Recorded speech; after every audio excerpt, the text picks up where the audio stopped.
वीर नाय सरोगम चलाए तबे ताक बाण हन्यो एक ज्वाण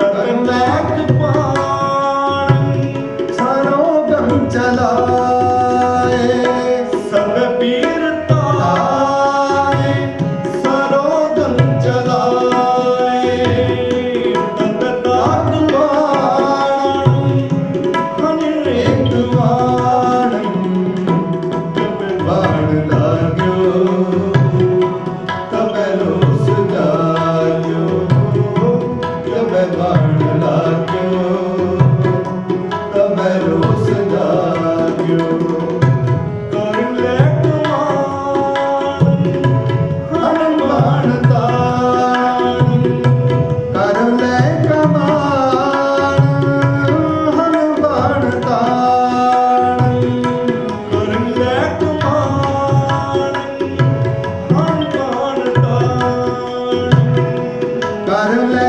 कमान हन बाण ताण जब बाण लाग्यो तब रोस जाग्यो जब बाण लाग्यो तब रोस जाग्यो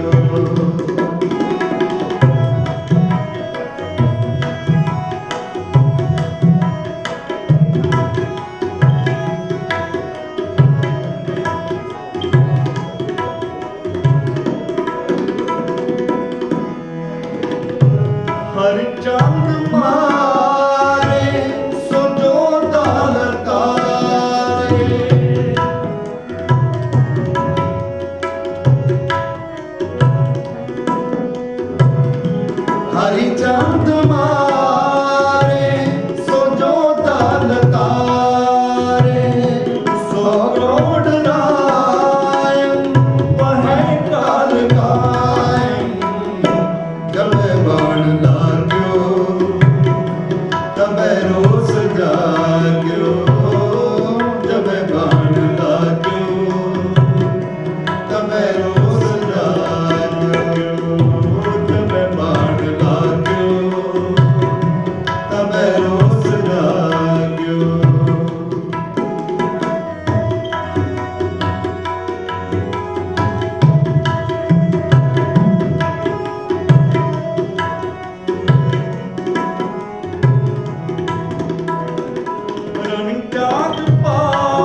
धन धन साहब श्री गुरु ग्रंथ साहब जी महाराज जी की पावन हजूरी च जुड़ बैठे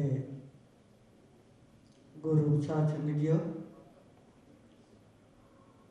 आओ सब तो पहला फतेह बुलाइए। संगतां जुड़ बैठिया ने शब्द गुरु साहब श्री गुरु ग्रंथ साहब जी महाराज जी के सोहने दरबार के अंदर। मैं बेनती करांगी, आओ चौकड़े सजा के हाथ जोड़ के मन जोड़ के फतेह के साथ दियो।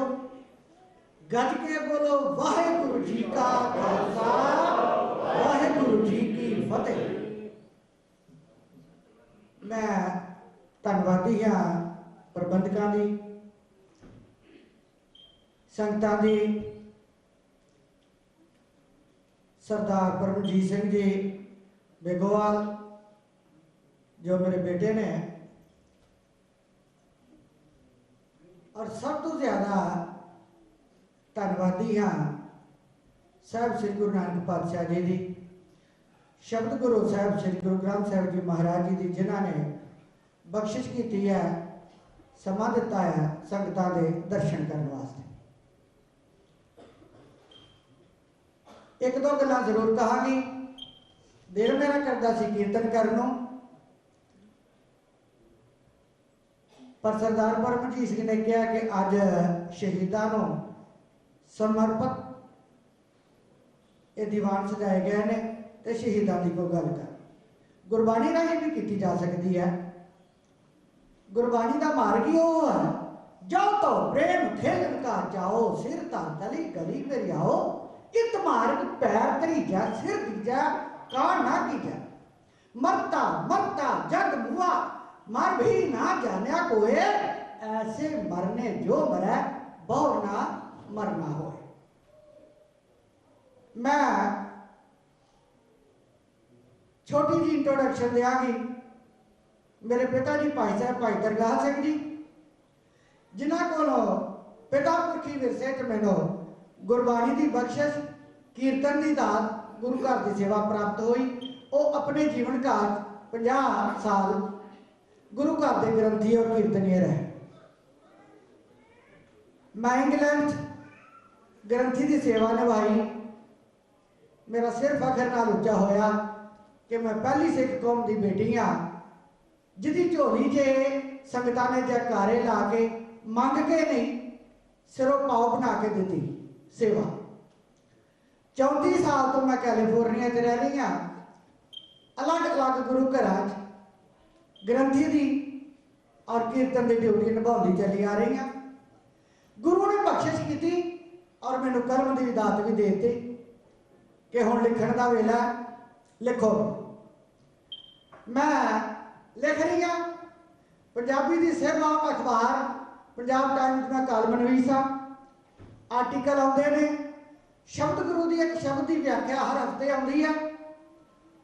मेरे धार्मिक गीत धार्मिक नज़म आउंदियां ने, आप जी हो सकता है जरूर पढ़ते होवोगे। सब तो पहला जदों भी मैनू कोई कॉल जाती है असीस देने वास्ते प्रशंसा वास्ते न्यूयॉर्क या न्यू जर्सी तो जाती है, इस गल का मैनू फख्र है। मैं डॉक्टर अमरजीत सिंह जी बैठे ने, अज पहली बार इन्होंने सामने मुखातब हो रही। नजर तो पहला डॉक्टर साहब मैं कुछ तुहानू कहन लगी सारिया संगतां नूं भी नाल। मेरी अपनी 4 लाइनां ने, बस आदत जही एक बन गई है, सच कहना सच ते तुल जाना। बस आदत जही एक बन गई है, सच कहना सच ते तुल जाना। साडी कुंडली जग तू वखरी है, सानू भाउंदा कखी रोजाना। सुरजीत जमाना वेखेगा असी सच नाल प्रीत निभावांगे, पर लोगों की एक आदत है अज सुनना भल के भुल जाना। आओ एक शहर कल मैं परमजीत नूं सुनाया सी, उन्हें कहा सी आंटी जरूर कहना, सच्चाई दे परचम नूं किथे लहरावां जद धरती है सारी बेईमानां ने मल लई। सच्चाई के परचम नूं कित्थे लहरावा जद धरती है सारी बेईमाना ने मल ली। सच्चाई दियां गल्लां मैं कित्थे सुनावा जद धर्मां दी चौधर शैतानां ने मल ली। मैं रब दियां बातां किदे नाल पावां जद थां सारी झूठे मखियानां ने मल ली। फरियादी मैं सुरजीत किस थां ते होवां जद कुर्सी झूठे इंसानां ने मल ली। पता नहीं की गल है, एक झकारा ते लगना चाहिए सी, जां ते सुते होइए जाग नहीं आउंदी। खामोशी इन्नी शहीदां दा समागम होवे ते मैं खुद लावां ते अच्छा नहीं लगेगा।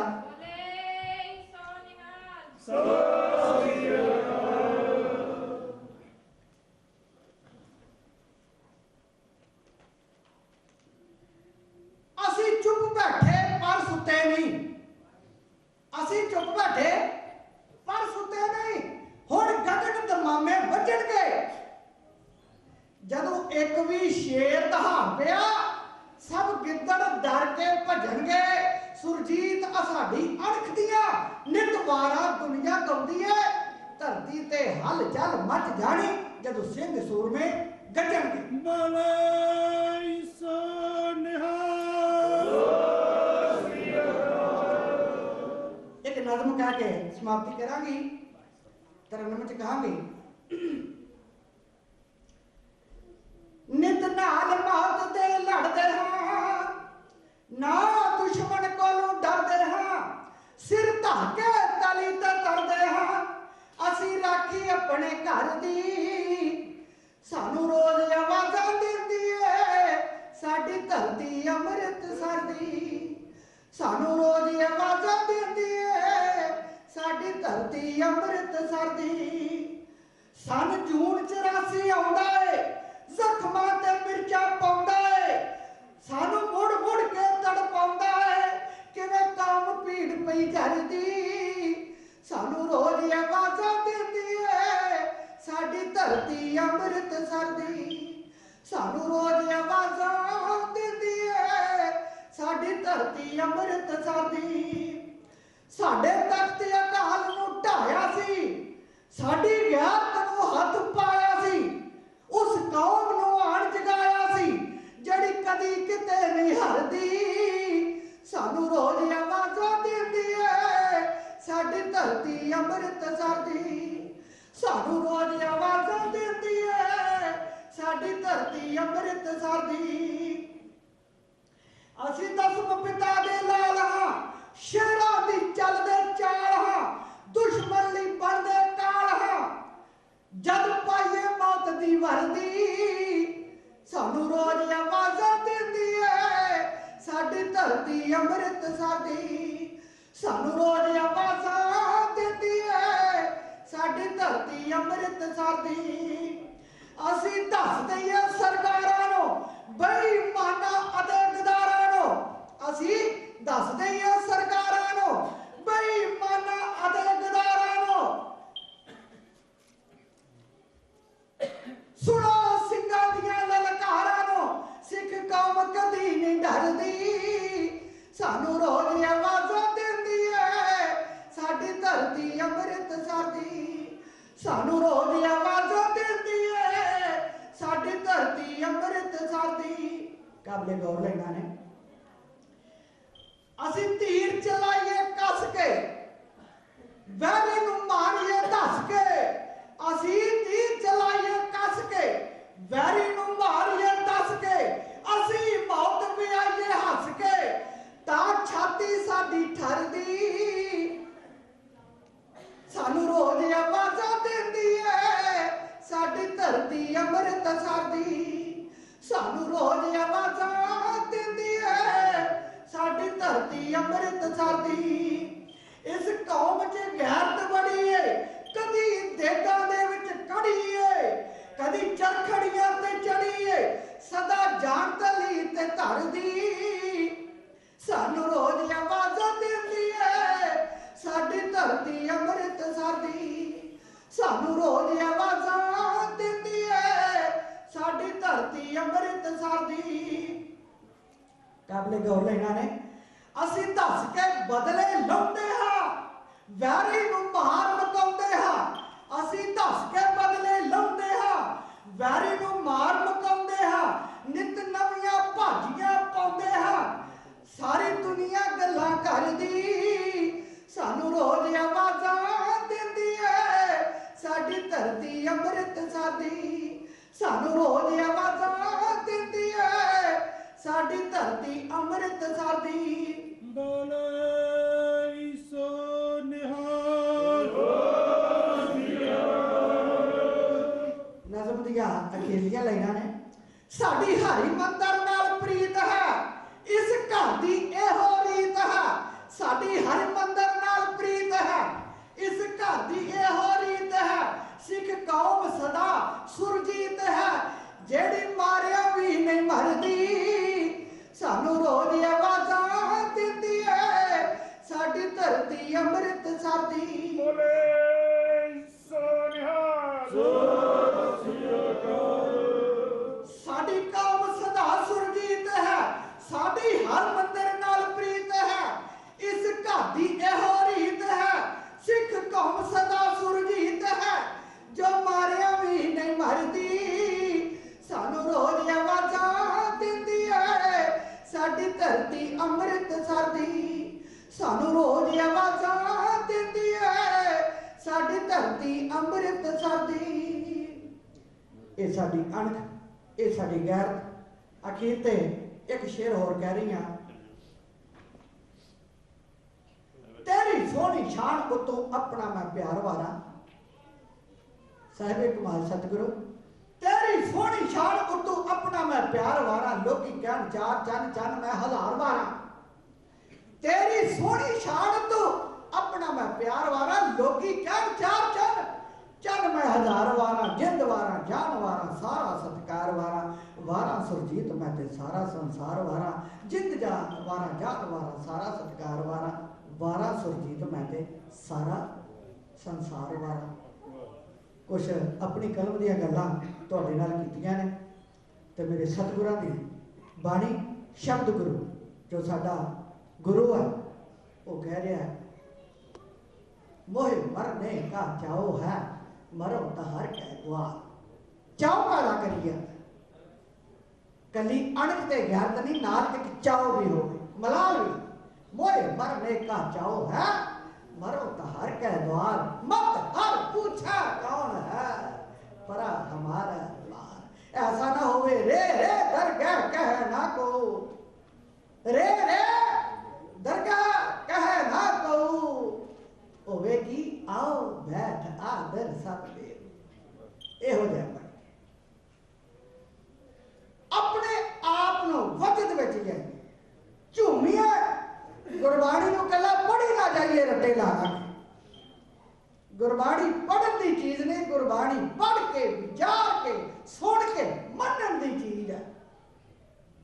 तेरे नाए रते से जिन गए, हार गए से ठगन वालिया, लिख नामा धर्म बहालिया।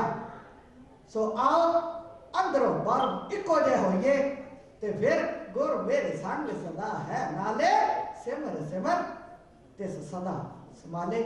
गुरु प्यारिओ बहुत बहुत सत्कार सह धन्यवाद, मैनू तुसी सुनिया समा दिता। गुरु मेहरा करे साडे आपसी प्यार सत्कार ये रिश्ते अदब दे सदा बने रह। फिर कभी मौका मिलिया संगतां दी सेवा ते हाजिर होवांगी। भुल्लां चुकां दी खिमा। आओ फतेह बुलाओ। वाहिगुरु जी का खालसा, वाहिगुरु जी की फतेह। गांधीवाद ने चरखे चलाए असी खुद चरखड़ियां ते चढ़े हुए हाँ। जेड़े स्कूलों में सिरां दी फीस लगदी असी उन्हां स्कूलों में पढ़े हुए हाँ। नहीं डरपोक अहिंसा दे पुजारी असी लोहू विच लाइयां तालियां ने। लोकी एवें नहीं सानू सरदार कहंदे, सिर दे के लिया सरदारियां ने, सिर दे के लिया सरदारियां ने। बोले सो निहाल। वाहिगुरु जी का खालसा, वाहिगुरु जी की फतेह। सिख पंथ की एक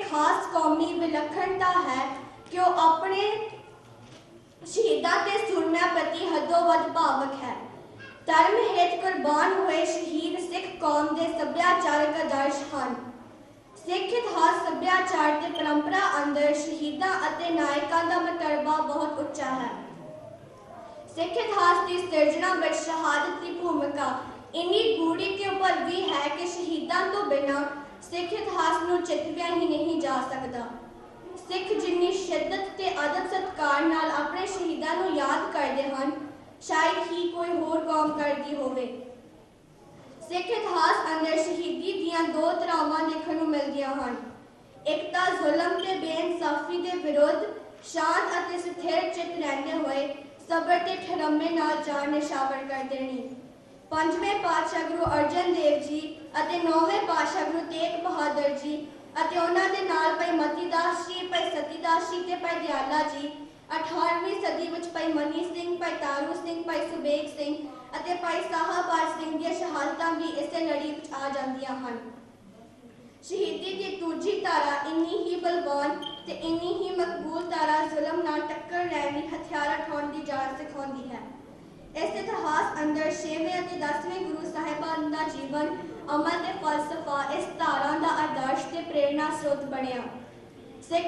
ਸਿੱਖ ਮਾਨਸਿਕਤਾ ਅੰਦਰ ਬਾਬਾ ਬੰਦਾ ਸਿੰਘ ਬਹਾਦਰ ਅਤੇ ਨਾਲ ਦੇ ਸਾਰੇ ਸਿੰਘ ਜਿਨ੍ਹਾਂ ਸਰਹੰਦ ਦੀ ਇੱਟ ਨਾਲ ਇੱਟ ਖੜਕਾਈ, ਸ਼ਹੀਦ ਬਾਬਾ ਦੀਪ ਸਿੰਘ ਤੇ ਨਾਲ ਦੇ ਸਿੰਘ ਜਿਨ੍ਹਾਂ ਦਰਬਾਰ ਸਾਹਿਬ ਦੀ ਪਵਿੱਤਰਤਾ ਲਈ ਸ਼ਹੀਦੀਆਂ ਪ੍ਰਾਪਤ ਕੀਤੀਆਂ, ਸੁੱਖਾ ਸਿੰਘ ਤੇ ਮਹਿਤਾਬ ਸਿੰਘ ਵੱਲੋਂ ਸ਼੍ਰੀ ਦਰਬਾਰ ਸਾਹਿਬ ਦੀ ਬੇਅਦਬੀ ਕਰਨ ਵਾਲੇ ਮੱਸਾ ਰੰਗੜ ਦਾ ਸਿਰ ਵੱਢਣਾ, ਛੋਟਾ ਤੇ ਵੱਡਾ ਘੱਲੂਘਾਰਾ ਅਤੇ 19ਵੀਂ ਸਦੀ ਵਿੱਚ ਸ਼ਹੀਦ ਸਨ ਜਰਨੈਲ ਸਿੰਘ ਭਿੰਡਰਾਂਵਾਲੇ, ਸ਼ਹੀਦ ਭਾਈ ਅਮਰੀਕ ਸਿੰਘ, ਸ਼ਹੀਦ ਭਾਈ ਸੁਬੇਗ ਸਿੰਘ ਤੇ ਸ਼ਹੀਦ ਭਾਈ ਬਿਆਨ ਸਿੰਘ, ਸ਼ਹੀਦ ਭਾਈ ਸਤਵੰਤ ਸਿੰਘ, ਸ਼ਹੀਦ ਭਾਈ ਕੇਹਰ ਸਿੰਘ, ਭਾਈ ਹਰਜਿੰਦਰ ਸਿੰਘ, ਜਿਨ੍ਹਾਂ ਦੇ ਸੁਖਦੇਵ ਸਿੰਘ ਸੁੱਖਾ ਅਤੇ ਹਜ਼ਾਰਾਂ ਉਹ ਸਿੰਘ ਜਿਨ੍ਹਾਂ ਨੇ ਜ਼ਬਰ ਤੇ ਜ਼ੁਲਮ ਦਾ ਚੜ੍ਹਦੀ ਕਲਾ ਨਾਲ ਟਾਕਰਾ ਕੀਤਾ ਤੇ ਸ਼ਹੀਦੀਆਂ ਪ੍ਰਾਪਤ ਕੀਤੀਆਂ। ਜੂਨ 1984 ਵਿੱਚ ਭਾਰਤੀ ਫੌਜ ਨੇ ਦਰਬਾਰ ਸਾਹਿਬ ਤੇ ਹਮਲਾ ਕਰਕੇ ਇਲਾਹੀ ਸਾਦਗੀ ਵਿੱਚ ਵਿਚਰ ਰਹੀ ਇੱਕ ਸੰਤ ਸਿਪਾਹੀ ਕੌਮ ਦੇ ਚਿਹਰੇ ਦੀਆਂ ਰੌਣਕਾਂ ਲੁੱਟਣ ਦਾ ਯਤਨ ਕੀਤਾ। 37 ਹੋਰ ਗੁਰੂ ਘਰਾਂ ਦੀ ਬੇਅਦਬੀ, ਨਿਰਦੋਸ਼ ਸੰਗਤਾਂ ਅਤੇ ਸੇਵਾਦਾਰਾਂ ਦਾ ਕਤਲ ਕੀਤਾ। ਸ਼ਹੀਦ ਸਨ ਜਰਨੈਲ ਸਿੰਘ ਭਿੰਡਰਾਂਵਾਲੇ, ਸ਼ਹੀਦ ਭਾਈ ਅਮਰੀਕ ਸਿੰਘ ਅਤੇ ਸ਼ਹੀਦ ਭਾਈ ਸੁਬੇਗ ਸਿੰਘ ਅਤੇ ਸਾਥੀ ਸਿੰਘਾਂ ਨੇ ਭਾਰਤੀ ਫੌਜ ਦਾ ਟਾਕਰਾ ਕੀਤਾ। ਦਰਬਾਰ ਸਾਹਿਬ ਕੰਪਲੈਕਸ ਉੱਤੇ ਢਾੜਵੀਆਂ ਵਾਂਗ ਫੌਜੀ ਹਮਲਾ ਕਰਕੇ ਇਸ ਅੰਦਰ ਮੌਜੂਦ ਭਾਵਨਾ ਇਮਾਰਤਾਂ ਅਤੇ ਸ੍ਰੀ ਗੁਰੂ ਗ੍ਰੰਥ ਸਾਹਿਬ ਜੀ ਦੇ ਸਰੂਪਾਂ ਨੂੰ ਅੱਗ ਲਾਈ ਅਤੇ ਹਜ਼ਾਰਾਂ ਹੀ ਨਿਹੱਥੇ ਤੇ ਬੇਦੋਸ਼ ਸਿੱਖ ਸ਼ਰਧਾਲੂਆਂ ਨੂੰ ਸੱਤ ਬਗਾਨਿਆਂ ਵਾਂਗ ਗੋਲੀਆਂ ਮਾਰ ਕੇ ਪੁੰਨ ਦੇਣ ਦੀ ਵਹਿਸ਼ੀਆਨਾ ਕਾਰਵਾਈ ਨੇ ਸਿੱਖ ਜਗਤ ਨੂੰ ਗਹਿਰੇ ਸਦਮੇ ਵਿੱਚ ਡੋਬ ਦਿੱਤਾ ਸੀ। ਦੂਜੇ ਪਾਸੇ ਭਾਰਤੀ ਮੀਡੀਆ ਵੱਲੋਂ ਦੇਸ਼ ਦੇ ਲੋਕਾਂ ਸਾਹਮਣੇ ਇਸ ਨੂੰ ਜਿਵੇਂ ਇੱਕ ਵੱਡੀ ਜਿੱਤ ਦੇ ਰੂਪ ਵਿੱਚ ਪੇਸ਼ ਕੀਤਾ ਗਿਆ ਅਤੇ ਦੇਸ਼ ਦੇ ਬਹੁਗਿਣਤੀ ਭਾਈਚਾਰੇ ਤੇ ਰਾਜਸੀ ਦਲਾਂ ਨੇ ਇਸ ਦਾ ਜਿਸ ਗਰਮਜੋਸ਼ੀ ਨਾਲ ਸਵਾਗਤ ਕੀਤਾ, ਉਸ ਨਾਲ ਸਿੱਖਾਂ ਦੇ ਮਨਾਂ ਵਿੱਚ ਭਾਰਤ ਅੰਦਰ ਆਪਣੇ ਭਵਿੱਖ ਨੂੰ ਲੈ ਕੇ ਵੱਡੇ ਸਵਾਲ ਅਤੇ ਸੰਸ਼ੇ ਉੱਭਰ ਆਏ। ਭਾਰਤ ਦੇ ਲਗਭਗ ਹਰ ਮੁੱਖ ਅਖਬਾਰ ਤੇ ਰਸਾਲੇ ਨੇ ਇਸ ਫੌਜੀ ਕਾਰਵਾਈ ਦੀ ਜੈ ਜੈਕਾਰ ਕੀਤੀ। ਬਹੁਤ ਸਾਰੇ ਅਖਬਾਰਾਂ ਦੇ ਮੋਹਰਲੇ ਸਫ਼ੇ ਤੇ ਸੰਪਾਦਕੀਆਂ ਛਾਪੀਆਂ, ਜਿਨ੍ਹਾਂ ਵਿੱਚ ਇਸ ਕਾਰਵਾਈ ਦੀ ਸਫਲਤਾ ਲਈ ਪ੍ਰਧਾਨ ਮੰਤਰੀ ਨੂੰ ਵਧਾਈਆਂ ਦਿੱਤੀਆਂ ਗਈਆਂ ਤੇ ਭਾਰਤੀ ਫੌਜ ਨੂੰ ਲੱਖ ਲੱਖ ਪ੍ਰਣਾਮ ਕੀਤਾ ਗਿਆ। ਸਿੱਖ ਜਗਤ ਅੱਗੇ ਇਹ ਸਵਾਲ ਸੀ, ਗੁਰੂ ਧਾਮਾਂ ਦੀ ਬੇਅਦਬੀ, ਹਜ਼ਾਰਾਂ ਹੀ ਨਿਹੱਥੇ ਤੇ ਬੇਦੋਸ਼ੇ ਸਿੱਖ ਸ਼ਰਧਾਲੂਆਂ ਦਾ ਕਤਲ ਅਤੇ ਸ੍ਰੀ ਗੁਰੂ ਗ੍ਰੰਥ ਸਾਹਿਬ ਜੀ ਦੇ ਪਵਿੱਤਰ ਸਰੂਪਾਂ ਨੂੰ ਅਗਨ ਭੇਟ ਕਰਨ ਵਾਲੀ ਭਾਰਤੀ ਸਟੇਟ ਤੋਂ ਬਦਲਾ ਕਿਵੇਂ ਲਿਆ ਜਾਵੇ।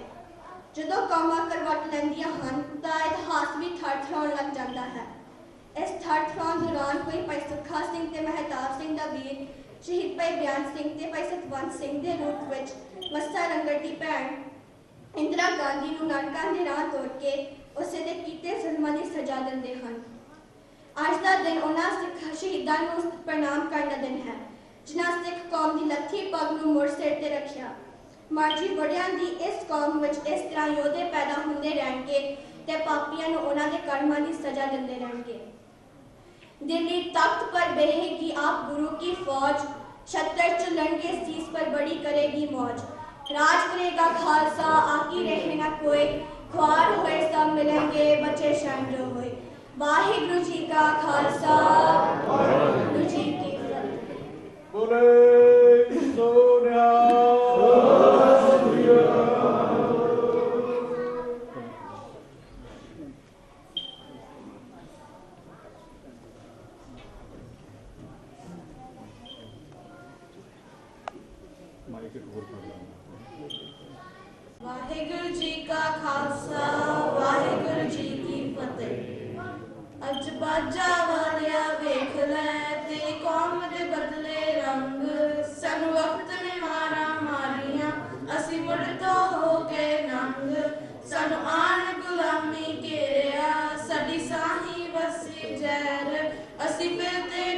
ਡਗਮਗਾਉਂਦੇ ਸਾਡੇ ਲੰਗੜੇ ਹੋ ਗਏ ਪੈਰ। ਅੱਜ ਕੋਈ ਨੀ ਗੱਲ ਨਾ ਲੰਘਦਾ ਸਾਡੀ ਰੋਂਦੀ ਜਿੰਦ ਨੇ ਮਾਣੀ ਨੂੰ। ਮੈਂ ਦੇਸ਼ ਨੀ ਆਪਣਾ ਮੰਨਦੀ ਜਿੱਥੇ ਅੱਖਾਂ ਲੱਗਣ ਬਾਣੀ ਨੂੰ। ਮੈਂ ਦੇਸ਼ ਨੀ ਆਪਣਾ ਮੰਨਦੀ ਜਿੱਥੇ ਅੱਖਾਂ ਲੱਗਣ ਬਾਣੀ ਨੂੰ।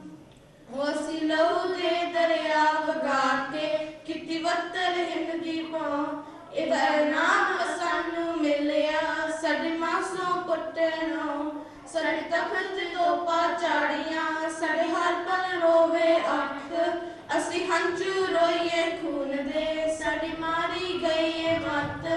ਅੱਜ ਕੋਈ ਨੀ ਗੱਲ ਨਾ ਲੰਘਦਾ ਸਾਡੀ ਰੋਂਦੀ ਜਿੰਦ ਨੇ ਮਾਣੀ ਨੂੰ। ਮੈਂ ਦੇਸ਼ ਨੀ ਆਪਣਾ ਮੰਨਦੀ ਜਿੱਥੇ ਅੱਖਾਂ ਲੱਗਣ ਬਾਣੀ ਨੂੰ। ਮੈਂ ਦੇਸ਼ ਨੀ ਆਪਣਾ ਮੰਨਦੀ ਜਿੱਥੇ ਅੱਖਾਂ ਲੱਗਣ ਬਾਣੀ ਨੂੰ। ਅਸਾਂ ਸਾਂਝ ਚ ਧੋਖਾ ਖਾ ਲਿਆ ਸਾਡਾ ਦੁਸ਼ਮਣ ਬਣਿਆ ਯਾਰ। ਸਾਨੂੰ ਅੱਗੋਂ ਜੱਫੀਆਂ ਪਾਉਂਦਾ ਪਰ ਪਿੱਠ ਤੇ ਕਰਦਾ ਵਾਰ। ਸਾਡੇ ਬੋਲਣ ਤੇ ਪਾਬੰਦੀਆਂ ਤੇ ਹੁਣ ਨਾ ਸੁਣਦਾ ਕੋਈ। ਇਹ ਧਰਤੀ ਅੱਜ ਪੰਜਾਬ ਦੀ ਰੋ ਰੋ ਕਮਲੀ ਹੋਈ। ਮੈਂ ਚੁੱਕ ਚੁੱਕ ਮੱਥੇ ਲਾਉਂਦੀ ਇਸ ਖੂਨ ਚ ਭੱਜੀ ਕਹਾਣੀ ਨੂੰ। ਮੈਂ ਦੇਸ਼ ਨੀ ਆਪਣਾ ਮੰਨਦੀ ਜਿੱਥੇ ਅੱਖਾਂ ਲੱਗਣ ਬਾਣੀ ਨੂੰ। ਉਹ ਦੇਸ਼ ਨੀ ਮੇਰਾ ਹੋ ਸਕਦਾ ਜਿੱਥੇ ਅੱਖਾਂ ਲੱਗਣ ਬਾਣੀ ਨੂੰ। ਅਸੀਂ ਬਿਖੜੇ ਪੈਂਦੇ ਚੱਲ ਕੇ ਆਏ ਬਿਰਹਾ ਵਾਲੇ ਸ਼ਹਿਰ। ਅੱਜ ਆਪਣੇ ਵਿੱਚ ਮਕਾਨ ਦੇ ਅਸੀਂ ਬਣ ਕੇ ਵਸੀਏ ਗੈਰ। ਸਾਡੇ ਸਿਰ ਤੇ ਝੱਖੜ ਝੂਲਦੇ ਤੇ ਸੀਨੇ ਬਲਦੀ ਅੱਗ। ਉਹ ਮੇਰੀ ਰੂਹ ਹੈ ਚੀਕਾਂ ਮਾਰਦੀ ਵੇਖ ਪੈਰੀ ਰੁਲਦੀ ਪੱਗ। ਅੱਜ ਕੋਈ ਵੀ ਨਹੀਂ ਸੁਲਝਾਉਂਦਾ ਇਸ ਹੋਰ ਉਲਝਦੀ ਤਾਣੀ ਨੂੰ। ਮੈਂ ਦੇਸ਼ ਨੀ ਆਪਣਾ ਮੰਨਦੀ ਜਿੱਥੇ ਅੱਗਾਂ ਲੱਗਣ ਬਾਣੀ ਨੂੰ। ਉਹ ਦੇਸ਼ ਨੀ ਮੇਰਾ ਹੋ ਸਕਦਾ ਜਿੱਥੇ ਅੱਗਾਂ ਲੱਗਣ ਬਾਣੀ ਨੂੰ। ਉਹ ਕੋਈ ਸਰੂਪ ਗੁਰਾਂ ਦੇ ਸਾੜਦਾ ਕੋਈ ਰਚਦਾ ਹੈ ਸੁਆਗ। ਵੇਖ ਘੁੰਮਦੇ ਵਾਂਗ ਰਾਜਿਆਂ ਮੇਰੀ ਨਿਕਲਦੀ ਏ ਵਾਂਗ। ਮੇਰੀ ਅਣਖ ਨੂੰ ਆਉਣਕ ਚੀਚੀਆਂ ਤੇ ਰੋਲਾ ਪਾਵੇ ਜ਼ਮੀਰ।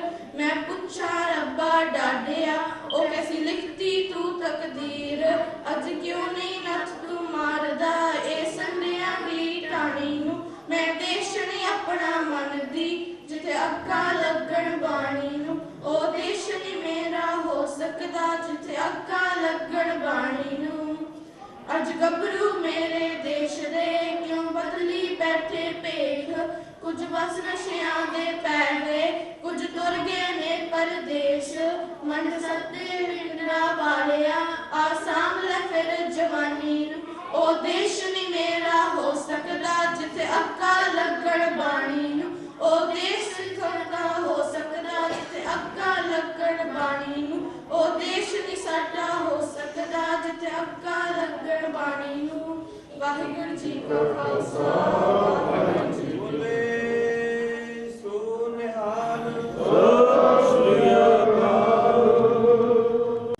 ਡੰਡੌਤ ਬੰਦਨ ਨਕਬਾਰ ਸਰਬ ਕਲਾ ਸਮਰੱਥ। ਡੋਲਨ ਤੇ ਰੱਖੋ ਪ੍ਰਭੂ ਨਾਨਕ ਦੇ ਕਰ ਹੱਥ। ਤੂੰ ਮੇਰੋ ਮੇਰ ਪਰਬਤ ਸੁਆਮੀ ਕੋਟ ਗਹੀ ਮੈਂ ਤੇਰੀ। ਨਾ ਤੁਮ ਡੋਲੋ ਨਾ ਹਮ ਗਿਰਤੇ ਰੱਖ ਦੀਨੀ ਹਰ ਮੇਰੀ।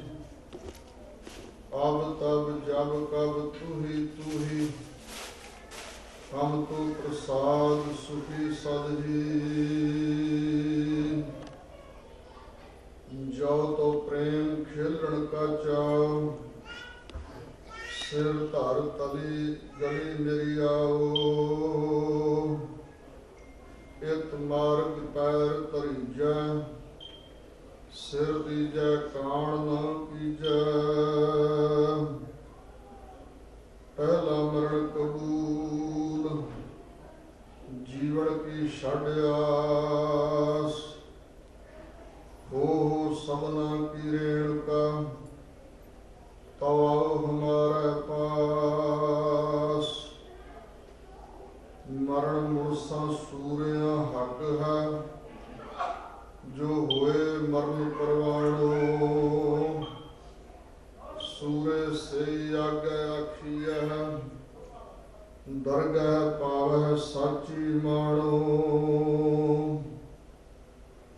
ਭਉਦਾ ਹੋਏ ਮੁਰੀਦ, ਨਾ ਗੱਲੀ ਹੋਵਣਾ। ਸਾਬਰ ਸਦਕ ਸ਼ਹੀਦ, ਭਰਮ ਭਉ ਖੋਵਣਾ। ਲੂਣ ਸਾਹਿਬ ਦਾ ਖਾਏ ਕਾ, ਰਣ ਅੰਦਰ ਲੜ ਮਰੈ ਸੋ ਜਾਪੈ। ਸੀਸ ਵੱਡੇ ਹਥਿਆਰ ਕਰ, ਵਰਿਆਮਾ ਵਰਿਆਮ ਸੰਯਾਪੈ। ਗਰੀਬ ਨਵਾਜ ਪਤਿਤ ਪਾਵਨ, ਭਗਤ ਵਸ਼ਲ, ਕਿਰਪਾ ਨਿਧਾਨ, ਜੋਤ ਸਰੂਪ ਅੰਤਰਜਾਮੀ, ਸਰਬ ਕਲਾ ਸਮਰੱਥ, ਜ਼ਾਹਰ ਜ਼ਹੂਰ ਹਾਜ਼ਰ ਹਜ਼ੂਰ, ਅਕਾਲ ਪੁਰਖ ਵਾਹਿਗੁਰੂ ਜੀ ਦੇ ਸਰਗੁਣ ਸਰੂਪ ਸਤਿਗੁਰੂ ਸ਼੍ਰੀ ਗੁਰੂ ਨਾਨਕ ਦੇਵ ਜੀ ਮਹਾਰਾਜ, ਹਜ਼ੂਰ ਦੇ ਦਸਾਂ ਸਰੂਪਾਂ ਦੇ ਆਤਮਿਕ ਜੋਤ ਸਰੂਪ, ਸਤਿਗੁਰਾਂ ਦਾ ਹਿਰਦਾ ਸਰੂਪ, ਗਿਆਨ ਵਿਰਾਗ ਪ੍ਰੇਮ ਨਾਮ ਦੇ ਭੰਡਾਰ, ਸਰਬ ਸਾਂਝੀ ਵਾਲਤਾ ਦੇ ਮੁਦਈ, ਤਮਾਮ ਸੰਸਾਰ ਦੇ ਕਲਿਆਣ ਕਰਤਾ, ਧੰਨ ਧੰਨ ਸਤਿਗੁਰੂ ਸ਼੍ਰੀ ਗੁਰੂ ਗ੍ਰੰਥ ਸਾਹਿਬ ਜੀ ਦੀ ਪਰਮ ਪਵਿੱਤਰ ਹਜ਼ੂਰੀ ਅੰਦਰ ਸੁਭਾਇਮਾਨ ਸਤਿਗੁਰੂ ਜੀ ਦੀ ਸਾਜੀ ਨਿਵਾਜੀ ਪਰਮ ਸਨਮਾਨਯੋਗ ਸਾਧ ਸੰਗਤ ਜੀ, ਸਤਿਗੁਰੂ ਕਲਗੀਧਰ ਦਸ਼ਮੇਸ਼ ਪਿਤਾ ਜੀ ਵੱਲੋਂ ਬਖਸ਼ੀ ਹੋਈ ਫਤਿਹ ਪ੍ਰਵਾਨ ਕਰੋ। ਦਾਸ ਨੂੰ ਧੰਨਵਾਦੀ ਬਣਾਓ ਅਤੇ ਆਪ ਜੀ ਦੇ ਸੇਵਾ ਵਿੱਚ ਕੁਝ ਕਥਨ ਕਰਨ ਦੀ ਇਜਾਜ਼ਤ ਬਖਸ਼ਿਸ਼ ਕਰੋ। ਵਾਹਿਗੁਰੂ ਜੀ ਕਾ ਖਾਲਸਾ, ਵਾਹਿਗੁਰੂ ਜੀ ਕੀ ਫਤਿਹ। ਜੋ ਹਫ਼ਤਾ ਬਤੀਤ ਹੋਇਆ ਇਸ ਦੇ ਅੰਦਰ ਭਗਤ ਨਾਮਦੇਵ ਜੀ ਦਾ ਜਨਮ ਦਿਨ ਵੀ ਲੰਘ ਕੇ ਗਿਆ ਹੈ ਔਰ ਬਾਬਾ ਦੀਪ ਸਿੰਘ ਜੀ ਦੀ ਯਾਦ ਨੂੰ ਸਮਰਪਿਤ ਵੀ ਇਹ ਹਫ਼ਤਾ ਇਸੇ ਤਰ੍ਹਾਂ ਜੋ ਹਿੰਦੁਸਤਾਨ ਦੇ ਵਿੱਚੋਂ ਅੰਗਰੇਜ਼ ਲੋਕਾਂ ਦੀ ਗੁਲਾਮੀ ਦਾ ਜੂੜਾ ਲਾਉਣ ਲਈ ਜਿਨ੍ਹਾਂ ਗੁਰਮੁਖਾਂ ਨੇ ਸ਼ਹਾਦਤਾਂ ਪ੍ਰਾਪਤ ਕੀਤੀਆਂ ਔਰ ਉਸ ਤੋਂ ਬਾਅਦ ਵੀ ਦੇਸ਼ ਦੀ ਆਜ਼ਾਦੀ ਤੋਂ ਉਪਰੰਤ ਜੋ ਸਿੱਖਾਂ ਦੇ ਗਲ ਵਿੱਚ ਗੁਲਾਮੀ ਪਈ ਹੋਈ ਹੈ, ਇਸ ਜੂੜੇ ਨੂੰ ਗਲੋਂ ਲਾਉਣ ਵਾਸਤੇ ਵੀ ਜੋ ਗੁਰਮੁਖ ਪਿਆਰਿਆਂ ਨੇ ਸ਼ਹਾਦਤਾਂ ਦਿੱਤੀਆਂ ਹਨ ਔਰ ਅਜੇ ਤੱਕ ਕਿ ਜ਼ੁਲਮ ਦਾ ਦੌਰ, ਸ਼ਹਾਦਤਾਂ ਦਾ ਦੌਰ ਜਾਰੀ ਹੈ। ਇਹਨਾਂ ਤਮਾਮ ਸ਼ਹੀਦ ਹੋਏ ਸਿੰਘ ਸਿੰਘਣੀਆਂ ਦੀ ਯਾਦ ਵਿੱਚ ਦੁਆਬਾ ਸਿੱਖ ਐਸੋਸੀਏਸ਼ਨ ਸੰਸਥਾ ਵੱਲੋਂ ਆਪ ਸਾਰੀਆਂ ਸੰਗਤਾਂ ਦੇ ਸਹਿਯੋਗ ਨਾਲ ਇਹ ਸਮਾਗਮ ਕਰਵਾਇਆ ਜਾ ਰਿਹਾ ਹੈ, ਜਿਸ ਦੇ ਸੰਬੰਧ ਵਿੱਚ ਸ਼੍ਰੀ ਅਖੰਡ ਪਾਠ ਸਾਹਿਬ ਪਰਸੋਂ ਆਰੰਭ ਕਰਵਾ ਕੇ ਅੱਜ ਭੋਗ ਪਾ ਗਏ ਹਨ। ਰਾਗੀ ਜਥੇ ਨੇ ਹਜ਼ੂਰ ਦੀ ਪਾਵਨ ਬਾਣੀ ਦਾ ਸ਼ਬਦ ਦਾ ਕੀਰਤਨ ਆਪ ਜੀ ਨੂੰ ਸਰਵਣ ਕਰਵਾਇਆ ਹੈ। ਗੁਰੂ ਕੇ ਪਿਆਰਿਓ, ਜਦੋਂ ਤੋਂ ਸੰਸਾਰ ਹੋਂਦ ਵਿੱਚ ਆਇਆ ਹੈ ਉਦੋਂ ਤੋਂ ਹੀ ਮਨੁੱਖ ਨੂੰ ਗਿਆਨ ਦੀ ਰੋਸ਼ਨੀ ਦੇਣ ਵਾਸਤੇ ਪੀਰ ਪੈਗੰਬਰ ਰਿਸ਼ੀ ਮੁਨੀ ਅਵਤਾਰ ਔਲੀਏ ਸੰਤ ਮਹਾਤਮਾ ਪ੍ਰਗਟ ਹੁੰਦੇ ਰਹੇ ਨੇ।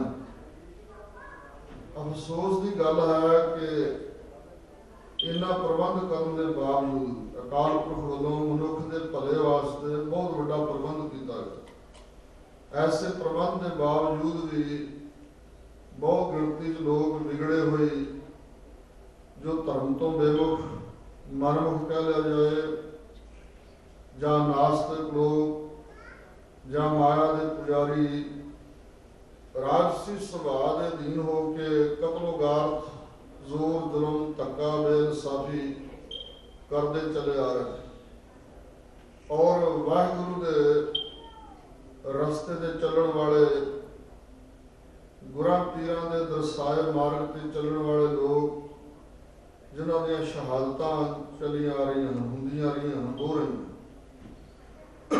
ਦੋ ਪੱਖ ਹਨ, ਇੱਕ ਧਰਮ ਦਾ ਪੱਖ ਹੈ, ਇੱਕ ਅਧਰਮ ਦਾ। ਇੱਕ ਬ੍ਰਹਮ ਦਾ ਪੱਖ ਹੈ, ਪਰਮਾਤਮਾ ਦਾ, ਇੱਕ ਮਾਇਆ ਦਾ ਪੱਖ ਹੈ। ਔਰ हिंदुस्तान जिस देश के अंदर सतगुरु नानक देव महाराज प्रगट हुए, क्योंकि उदों पाकिस्तान की होंद नहीं सी, सारा भारत वर्ष एक देश सी। इस देश के अंदर कलयुग के समय के अवतार सतगुरु नानक देव महाराज प्रगट हुए और उदों जिहड़ा समा सी हर तरह नाल विगाड़ पैदा होया सी। धार्मिक तौर पर भी काली कूड़ बोल मल खाए, ब्राह्मण नावे जियां काए, जोगी जूत न जाना अंध तीने उजाड़े का बंद। राजनीतिक तौर पर राजसी लोग कल काती राजे का साई, धर्म पंख कर उड़ रहे। कलयुग छुरियां दी न्यायी है, राजा ने कसाइयां का रूप धारिया है, धर्म खंभ ला के उड़ गया है। कूड़ वापस झूठ की मस्या लगी हुई है, सच चंद्रमा दिसै ना ही कह चढ़े। सच रूपी चंद्रमा दिखाई नहीं दिंदा, किस हृदय रूपी आकाश में चढ़िया। और दंभी पखंडी लोग तारियां की न्याय टिमटमा रहे सन। रिधियां सिद्धियां फसे हुए सिद्ध लोग पूजा प्रतिष्ठा च उलझे हुए सी, मथे टिकाउण विच उलझे हुए सन। इहो जिहे समय दौरान धन गुरु नानक देव महाराज मानो बुकिया सिंह उजाड़ विच, ऐसे समय सतगुरु नानक देव महाराज ने अवतार धारण किया और 70 साल तो घट अवस्था शरीर तौर पर हजूर ने भोगी। इन्नी छोटी उम्र में सतगुरु जी ने 28,000 मील सफर पैदल कदमों नाल चल किया और हिंदुस्तान तक की श्रीलंका, बर्मा, भूटान और अरब देशों में, इस तरह चीन, तिब्बत और रूस, ग्रीस तक आप जी जान के चिन्ह मिलते हैं। सतगुरु महाराज सच्चे पातशाह पैदल चल चल के गए, जिथे धक्का बेइंसाफी जोर जुल्म सी उसनों रोकिया। सतगुरु नानक देव महाराज सच्चे पातशाह ने बाबर के सामने खलो के वचन कहने, भई राजे शीं मुकदम कुत्ते, जाए जगाइन बैठे सुते, चाकर नहंदा पायन घाओ, रत पित कुत्ते हो चढ़ जाओ। उन्होंने कुत्ता ते शेरां दी न्याय कथन करना है सतगुरु नानक देव महाराज के हिस्से है। इहो जिहे जालम बादशाहां दे सामने संसार के लोग उदों कुसकदे नहीं सन, क्योंकि जो हिंदुस्तान के अंदर जिहड़ा बहु गिणती च धर्म सी, ये वैदिक जां सनातन मत, जिसनों अजकल वो हिंदू कह रहे। हिंदू शब्द संस्कृत की किसी डिक्शनरी विचों नहीं मिलिया, ना 4 वेदां चों मिलिया, ना 18 पुराणां चों, ना 6 शास्त्रां चों, ना 27 सिमरतियां चों। ये अरबी फारसी भाषा का शब्द है ते उन्हां दीयां डिक्शनरियां विच जिहड़े अर्थ लिखे हुए हैं, लुगातां विच अर्थ लिखे हुए हैं, विश्वकोश विच अर्थ लिखे हुए हैं। चोर, बेईमान, लुच्चा, लफंगा, काला, बिगड़िया हुआ, ये अर्थ ने हिंदू शब्द है। तुसी एक किताब पढ़ सकते हो, भाई कान सिंह नाभा की लिखी हम हिंदू नहीं, बहुत बड़ी किताब ने, तुसी पढ़ सकते हो। चंगी तरह भाई कान सिंह नाभा ने खुलासा किया। ये अरबी फारसी का शब्द है तो वो इस तरह के अर्थ ने। उन्होंने गिलानी नाल नफरत नाल जदों इस्लाम का बोलबाला होया इस देश में, गिलानी ते नफरत नाल इस देश के लोगों को नकमे, चोर, लुच्चे, लफंगे, भैड़े बिगड़िया होया का खिताब देता हिंदू हिंदू प्रचार। ये वखरी गल है कि हुण हिंदू इस दे अर्थ इथों कढ़दे ने कि सिंधु घाटी की सभ्यता वाले लोगों को हिंदू कहा गया। सिंधु ते हिंदू का आपस में कोई जोड़ मेल नहीं है। तो सिंधु घाटी, सिंधु नदी के दुआले किनारे के जिहड़े लोग वसदे सी वो हिंदू है। नहीं, ऐसी गल नहीं, रहो विचार वखरी गल है। उन्होंने भावें अजकल इसनूं अपना लिया होया, पर अर्थ दे हुए जे हुंदा है धर्म का नाम तो वेदां विच जां सिमरतियां शास्त्रां च पुराणां च नाम आउणा ही सी ना। हुण जिवें सानूं सिख का दर्जा दिता सतगुरां ने, सिख कितनी बारी गुरु ग्रंथ साहिब आया, गुरु सिख सिख गुरु है को गुर उपदेश चलाए, गुर सिख मीत चलो गुर चाले, कितने वचन बहुत ज्यादा हैं। इस करके वो जिहड़े सनातनी मत के लोग सी ਉਹਨਾਂ ਨੇ ਸ਼ਸਤਰ ਤਿਆਗੇ ਹੋਏ ਸਨ। ਬੁਜ਼ਦਲ ਤੇ ਕਾਰ ਤੇ ਡਰਪੋਕ ਬਣਦੇ ਸੀ। ਜਦੋਂ ਜਾਂਦੇ ਸੀ ਤੀਰਥਾਂ ਤੇ ਮੜਾ ਨੂੰ ਵੀ ਮਾਲਾ ਲਿਆਉਂਦੇ ਸੀ, ਗਾਂ ਵੰਡਦੇ ਸੀ। ਮਾਲਾ ਬਹੁਤ ਜ਼ਿਆਦੀਆਂ ਸਨ, ਪਰ ਸ਼ਸਤਰਾਂ ਨੂੰ ਜਗਾੜ ਲੱਗਾ ਹੋਇਆ ਸੀ। ਇਸ ਕਰਕੇ ਹੁਣ ਜਰਵਾਣਿਆਂ ਦਾ, ਜ਼ੁਲਮ ਕਰਨ ਵਾਲਿਆਂ ਦਾ ਅੱਗਾ ਕੌਣ ਰੋਕੇ। ਸਤਿਗੁਰੂ ਮਹਾਰਾਜ ਨੇ ਨੀਂਹ ਰੱਖੀ ਸਿਮਰਨ ਦੀ। ਪਹਿਲੇ ਜਾਮੇ ਤੋਂ ਲੈ ਕੇ ਸਿਮਰਨ ਦੀ ਨੀਂਹ ਰੱਖ, 5ਵੇਂ ਜਾਮੇ ਤੱਕ ਸਿੱਖਾਂ ਤੋਂ ਸਿਮਰਨ ਕਰਵਾਇਆ, ਸ਼ੁਭ ਗੁਣ ਭਰੇ ਔਰ ਅੰਦਰ ਤਕੜਾ ਕੀਤਾ। ਆਤਮਾਵਾਂ ਬਲਵਾਨ ਕਰ ਦਿੱਤੀਆਂ। ਮਾਨਸਿਕ ਤੌਰ ਤੇ ਉਹ ਮੌਤ ਦੇ ਭੈ ਨੂੰ ਉਹਨਾਂ ਨੇ ਤਿਆਗ ਦਿੱਤਾ। ਹਿਰਦਾ ਤਲ ਉੱਚਾ ਹੋਣ ਕਰਕੇ ਫਿਰ ਸਤਿਗੁਰੂ ਮਹਾਰਾਜ ਨੇ ਜਦੋਂ ਜਾਮੇ ਸ਼ਹਾਦਤ ਪ੍ਰਾਪਤ ਕੀਤੀ, 5ਵੇਂ ਸਰੂਪ ਅੰਦਰ ਸ਼ਾਂਤਮਈ ਢੰਗ ਚੇਤੇ ਰੱਖਣਾ। ਸਤਿਗੁਰਾਂ ਨੇ ਆਪਣੇ ਅਨੁਯਾਈਆਂ ਨੂੰ 2 ਤਰ੍ਹਾਂ ਦੀ ਸ਼ਹਾਦਤ ਦਾ ਵਲ ਸਿਖਾਇਆ ਹੈ। ਇੱਕ ਸ਼ਾਂਤਮਈ ਸ਼ਹਾਦਤ ਹੈ, ਇੱਕ ਜੰਗਜੂ ਸ਼ਹਾਦਤ ਹੈ। ਔਰ ਜਿਸ ਵੇਲੇ ਆਪਣਾ ਜ਼ੋਰ ਬਰਾਬਰ ਦਾ ਨਾ ਹੋਵੇ, ਸਰੀਰਕ ਤੌਰ ਤੇ ਰਾਜ ਭਾਗ ਖਜ਼ਾਨਾ ਸ਼ਸਤਰ ਨਾ ਹੋਣ ਬਰਾਬਰ ਦੇ, ਉਦੋਂ ਵੀ ਜਾਨ ਤੇ ਖੇਡ ਜਾਣਾ, ਪਰ ਧਰਮ ਨੂੰ ਕੰਡ ਨਾ ਦੇਣੀ। ਇਸ ਸ਼ਹਾਦਤ ਦਾ ਵੀ ਬਹੁਤ ਜ਼ਿਆਦਾ ਫਾਇਦਾ ਹੋਵੇਗਾ ਆਉਣ ਵਾਲੀਆਂ ਨਸਲਾਂ ਨੂੰ। ਤੇ ਜਦੋਂ ਬਰਾਬਰ ਦੇ ਸ਼ਸਤਰ ਹੋਣ, ਲੜ ਸਕਦੇ ਹੋਈਏ ਤੇ ਆਖਰੀ ਦਮ ਤੱਕ ਲੜਨਾ, ਮੈਦਾਨੇ ਜੰਗ ਨੂੰ ਛੱਡ ਕੇ ਦੌੜਨਾ। ਆਪ ਜ਼ੁਲਮ ਕਰਨਾ ਨਹੀਂ, ਪਰ ਜ਼ੁਲਮ ਸਹਿਣ ਨਹੀਂ ਕਰਨਾ, ਇਹ ਸਤਿਗੁਰਾਂ ਨੇ ਸਿਖਾਇਆ।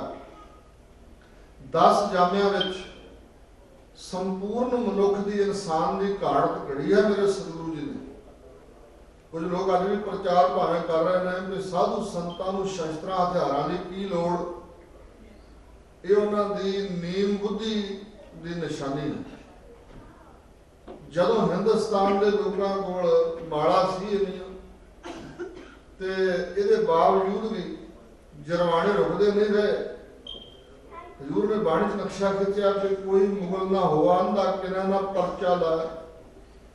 ਔਰ ਬੜੇ ਯੰਤਰੀ ਮੰਤਰੀ ਸਨ, ਕਿਸੇ ਮੁਗਲ ਨੂੰ ਅੰਨਾ ਨਾ ਕਰ ਸਕੇ, ਆਪਣਾ ਕੋਈ ਯੰਤਰ ਮੰਤਰ ਚਲਾ ਨਾ ਸਕੇ। ਔਰ ਸਤਿਗੁਰੂ ਮਹਾਰਾਜ ਸੱਚੇ ਪਾਤਸ਼ਾਹ ਬੋਲੇ, ਭਾਵ ਜਿਹਨਾਂ ਨੂੰ ਮੌਤ ਦਾ ਡਰ ਨਾ ਹੋਵੇ, ਉਹ ਮਨੁੱਖੀ ਜ਼ੁਲਮ ਦੇ ਬਰਾਬਰ ਸਾਹਮਣੇ ਖਲੋ ਕੇ ਬੋਲ ਸਕਦਾ। ਸਤਿਗੁਰੂ ਨੇ ਸਾਨੂੰ ਇਹ ਦਾਤ ਦਿੱਤੀ ਕਿ ਮੂੰਹ 'ਚ ਘੁੰਗਣੀਆਂ ਪਾ ਕੇ ਅੰਦਰ ਨਹੀਂ ਵੜ ਜਾਣਾ। ਬਿੱਲੀ ਵੱਲ ਵੇਖ ਕੇ ਕਬੂਤਰ ਅੱਖਾਂ ਮੀਟ ਲੈਂਦਾ, ਪਰ ਬਚ ਨਹੀਂ ਜਾਂਦਾ। ਬਿੱਲੀ ਉਹਦੀ ਗਰਦਨ ਮਰੋੜ ਹੀ ਦਿੰਦੀ ਹੈ। ਇਉਂ ਬਿੱਲੀ ਵਾਂਗ ਬੁਜ਼ਦਲ ਕਾਰ ਤੇ ਡਰਪੋਕ ਨਹੀਂ ਬਣਨਾ। ਜ਼ੁਲਮ ਹੁੰਦਾ ਹੋਵੇ, ਧੱਕਾ ਹੋ ਰਿਹਾ ਹੋਵੇ, ਆਪਣੀ ਧੀ ਭੈਣ ਜਾਂ ਬਗਾਨੀਆਂ ਗੁਆਂਢੀਆਂ ਦੀਆਂ ਧੀਆਂ ਨੂੰ ਜ਼ਬਰਦਸਤੀ ਜਰਵਾਣੇ ਬਾਹਾਂ ਤੋਂ ਫੜ ਕੇ ਤੇ ਘੋੜਿਆਂ ਦੀਆਂ ਪਿੱਠਾਂ ਤੇ ਬਿਠਾ ਕੇ ਦੌੜਾ ਕੇ ਲੈ ਜਾਣ, ਤੇ ਅਸੀਂ ਘੋੜੇ 'ਚ ਵੜ ਕੇ ਮਾਲਾ ਫੇਰੀਏ। ਇਹ ਸੰਤਪੁਰਾ ਨਹੀਂ ਹੋ ਸਕਦਾ, ਇਹ ਬੁਜ਼ਦਲੀ ਹੋ ਸਕਦਾ, ਇਹ ਕਾਇਰਤਾ ਹੋ ਸਕਦੀ ਹੈ, ਇਹ ਡਰਪੋਕਤਾ ਹੀ ਹੋ ਸਕਦੀ ਹੈ, ਇਹ ਸੰਤਪੁਰਾ ਨਹੀਂ ਹੋ ਸਕਦਾ। ਸਤਿਗੁਰੂ ਮਹਾਰਾਜ ਨੇ 6ਵੇਂ ਜਾਮੇ 'ਚ ਜਿਸ ਵੇਲੇ ਜ਼ੁਲਮ ਦੀ ਇੰਤਹਾ ਹੋ ਗਈ, ਮੇਰੇ ਸਤਿਗੁਰੂ ਨੂੰ ਜੰਗ ਕਰਨ ਦਾ ਕੋਈ ਸ਼ੌਂਕ ਨਹੀਂ ਸੀ, ਖੂਨ ਬਹਾਉਣ ਦਾ ਕੋਈ ਸ਼ੌਂਕ ਨਹੀਂ ਸੀ। ਜੰਗ ਚੰਗੀ ਨਹੀਂ ਹੈ, ਪਰ ਜਿਸ ਵੇਲੇ ਸ਼ਾਂਤਮਈ ਢੰਗ ਨਾਲ ਜ਼ੁਲਮ ਨੂੰ ਰੋਕਣ ਵਾਸਤੇ ਆਖਰੀ ਤਰੀਕਾ ਵੀ ਵਰਤਿਆ ਜਾਏ, ਨਿਮਰਤਾ ਧਾਰਨ ਕਰਕੇ ਸਹਿਜ ਨਾਲ ਸ਼ਾਂਤਮਈ ਢੰਗ ਨਾਲ ਅਪੀਲ, ਦਲੀਲ, ਵਕੀਲ ਸਭ ਕਰਕੇ ਵੇਖ ਲਏ ਜਾਣ, ਤੇ ਜ਼ੁਲਮ ਰੁਕੇ ਨਾ, ਜ਼ਾਲਮ ਆਪਣੀਆਂ ਭੈੜੀਆਂ ਕਰਤੂਤਾਂ ਤੋਂ ਬਾਜ ਨਾ ਆਏ, ਤੇ ਉਸ ਵੇਲੇ ਫਿਰ ਇਹੋ ਹੀ ਤਰੀਕਾ, ਹੋਰ ਤਾਂ ਤਰੀਕਾ ਹੋ ਨਹੀਂ ਸਕਦਾ। ਇਹ ਆਖਰੀ ਤਰੀਕਾ। ਸਤਿਗੁਰੂ ਜੀ ਨੇ ਜੰਗ ਵੀ ਸੁਧਾਰ ਵਾਸਤੇ ਕੀਤਾ, ਤੇ ਸਾਨੂੰ ਸਮਾਜ ਸੁਧਾਰਨ ਲਈ ਕੀਤਾ।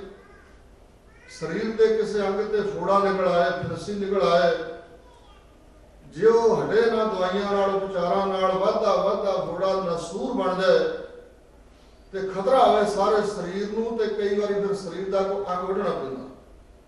ਇਸੇ ਤਰ੍ਹਾਂ ਸਮਾਜ ਦੇ ਉਹ ਅੰਗ ਜਿਹੜੇ ਵਿਗੜ ਗਏ ਸੀ, ਅੱਜ ਵੀ ਵਿਗੜੇ ਹੋਏ ਨੇ, ਉਹਨਾਂ ਨਾਲ ਸਹਿਮਤੀ ਨਹੀਂ ਹੋ ਸਕਦੀ, ਉਹਨਾਂ ਨੂੰ ਕੱਟਣ ਵਿੱਚ ਹੀ ਸੁੱਖ ਹੋ ਸਕਦਾ। ਪਰ ਜਿਹੜਾ ਸਾਡਾ ਵਤਨ ਹੈ, ਸਾਡੀ ਜਨਮ ਭੂਮੀ ਹੈ, ਉੱਥੇ ਸਾਡੇ ਹੱਕ ਮਹਿਫੂਜ਼ ਨਹੀਂ ਹਨ। ਗੁਰੂ ਕੇ ਪਿਆਰਿਓ, ਕੁਝ ਲੋਕ ਇਹ ਗੱਲ ਕਹਿੰਦੇ ਨੇ ਕਿ ਸੰਤ ਜਰਨੈਲ ਸਿਓ ਨੇ गवर्नमेंट नाल पंगा लिया, हथियार रखे अकाल तख्त साहब तां इंज होना करना पिया।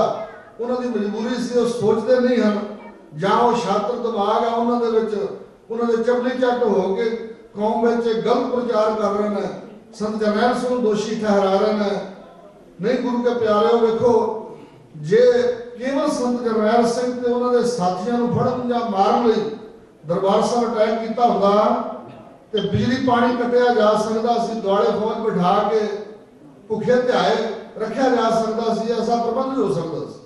दूसरा कारण कि श्री गुरु अर्जन देव का शहीदी दिन उन्होंने क्यों चुनिया, और एक होर कारण मैं दसन लगा, जेड़े साडे पंथ दे गुरमुख होए ने फौज दे विच सन जनरल, ते उन्होंने अपनी बायोग्राफी च गल लिखी है कि जिस वेले 1971-72 की शायद जंग या 65 की जंग मैनूं थोड़ा जिहा विसरदा, उस वेले गवर्नमेंट वालों हदायत सी कि पाकिस्तान वालियां ने बहुत ज़्यादा पैटर्न टैंक खरीदे हुए, उन्होंने अगे कोई फौज की पेश नहीं जा सकती।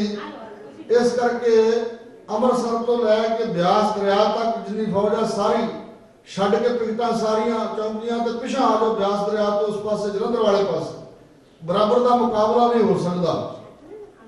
ते उस जरनैल ने सिख ने संबोधन किया सिख सिपाहियां फौजियां कि हुण धर्म का मसला है, मैनूं ख्याल पैंदा कि जानबूझ के नहीं किया जा रहा कि मुकाबला नहीं हो सकता। मतलब है कि अमृतसर, तरनताਰਨ साहब, खडूर साहब, गोइंदवाल साहब, सारे इलाके गुरुद्वारे साहबान ते पंजाब जिथे बहुत गिनती सिख वसदे माझा, ये सारा चला जाए पाकिस्तान च, ये मनसूबा जापदा है। ते असी इंज नहीं होण देना, गवर्नमेंट की हुकूमत दुली है, पर मैं झल लवांगा, सानू चाहिए कि अपने धर्म की राखी करिए, पर उन्हां पैटर्न टैंकां दे उपर वज्जिया होया बंब कुछ नहीं बिगाड़दा। शहादतां पाउणियां पैणगीआं, थल्ले वड़ के बंब चलाउणे पैणगे। तां उठे फिर सिंह फौजी, उन्होंने कईयां ने छातियां नाल बंब बन्ने, कईयां ने लत्तां ते बाहां नाल, टैंकां दे थल्ले वड़ के 24 टैंक उड़ा दिते सी। बाकी टैंक बचते खेम करने वाले बार्डर विच दी वो पिछा लै गए सी पाकिस्तान वाले। मुल्क नूं देश नूं बचाया और उहदा सन्मान वड्डे पद्धर ते होना चाहिदा सी, पर नहीं उहदे नाल नाराजगी प्रगट की गई।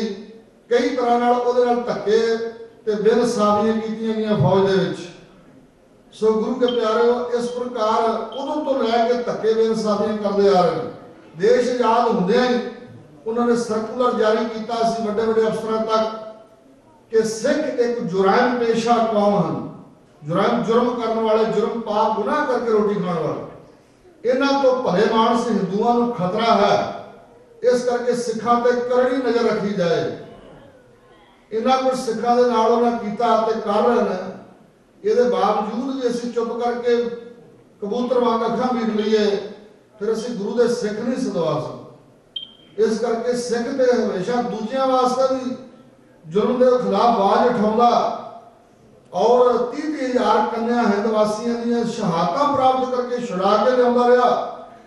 ते असीं अपने हक इत्थे महफूज ना होण।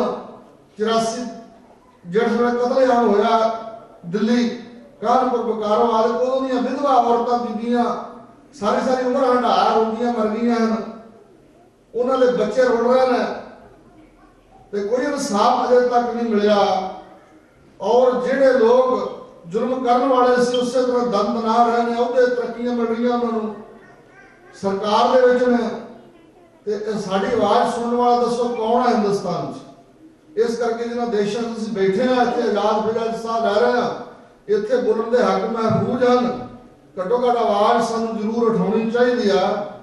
ते एक बेनती अखीर में जरूर करांगा, मेरा समां समाप्त हो रहा। उदों भी 1984 शस्त्र ना होने करके असीं मार खाधी सी दिल्ली आदि शहर, ते हुण भी असीं विसरे हां। इन्हां देशां दे हथियार रखण दी कोई पाबंदी नहीं है, सानूं हथियार दा साथ नहीं छड्डना चाहिदा। इंडिया में भी अपने भैन भरावां संबंधियां नूं कहो अपने घरां च घट्टो घट्ट रवायती शस्त्र ते होने चाहिए, टकुए, बरछे, ढाले, किरपानां, तलवारां, ये सारा कुछ साडे घरां च होना चाहिए। असीं माल ते सुखां च पै के होर चीज़ां बड़ियां खरीदनियां जमा करनियां, पर शस्त्र पक्षों अवेसर आ, पता नहीं कैसा किहड़े वेले समा आ जाए तो फिर बुजदला वांग मरांगे। शस्त्र कोल होवेगा ते चंगी अणख दी मौत मरना सतगुरु ने सानू सिखाया होया। उदों दिल्ली विच विखे भी जिन्हां दे कोल शस्त्र सी, हथियार सी, घरां च अनेकां मिसालां हन, उन्हां दे नेड़े कोई नहीं आ सकिया। 12,000 बंदा सीसगंज ते चढ़ के आ गया सी, जे शस्त्र ना होंदे ते मुकाबला नहीं सी हो सकदा ते बचाव नहीं सी हो सकदा। बड़ियां मिसालां इस संबंध विच हन। इस करके सिख नूं जिहड़ा सतगुरु महाराज ने आदर्श दिता है कि आप हथियार रख के जुल्म नहीं करना, पर जुल्म सहना भी नहीं है। हथियार का साथ नहीं छड्डना। अस कृपान खंडो खड़ग तुम तबर और तीर सैब सरोही साथी, यह है हमारे पीर। शस्त्रों पीर जान के सम्मान करना, धूप बत्ती करनी, साफ करना, सफाई इस गल नाल ला के रखना, यह सतगुरु महाराज सच्चे पातशाह ने सानू सिखाया। दास की बहुत तुच्छ है, बोलदे अनेक प्रकार की गलतियां होईयां होणगियां। सतगुरु महाराज ते आप संगत ने क्षमा करनी, अगे वास्ते सुमत बख्शणी। वाहिगुरू जी का खालसा, वाहिगुरू जी